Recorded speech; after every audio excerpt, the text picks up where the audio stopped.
General Edward Katumba wamara evyona yabitanjo barracks ya makenke nabwanyuma ya St. Penis Park ahinaho abatire ekijizo omwanyugo General Katumba wamara yaashaba abeebembezi bambara okongera kuba eky'okureeberaho. The UPDF we are all talking about today was born. So the leaders, this is our responsibility. Nobody will take this from us. You are the ones who are on the ground. You know who, for example, now the PDM came and we said, look for the poor of the poor in the community.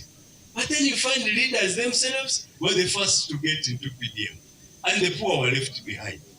Then yoga comes again. The center celebrations today give us an opportunity to appreciate those who make significant sacrifices and commitments to this country and to the families of soldiers.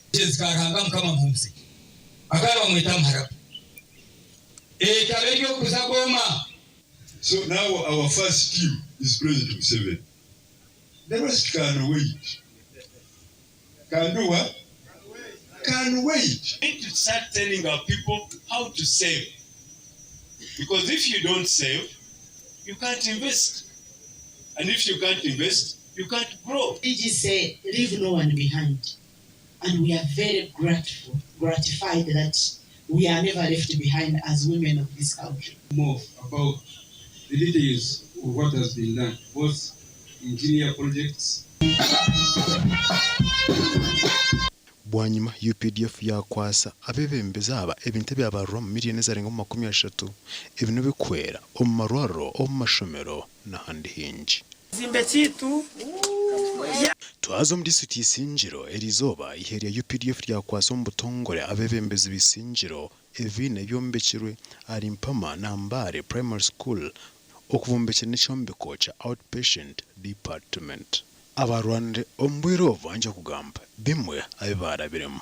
Ebaraba UPDF bombekire turijuka mamanzi abasigaze n'empangare abahire y'amagara gabo mu ntaro za 1975 na 1998 mwene mico umutano guri ha muramwa gwitu turareba mazarwa ga UPDF konka kandi twijuke no muri mu muhango gwakozirwe abo abazeire UPDF and perform well as a UPDF should heed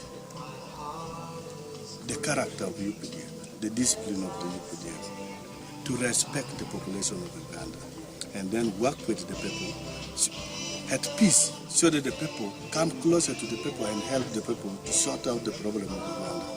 Our TV West ni Senyomo Gideon na Ruth Nuwamanya.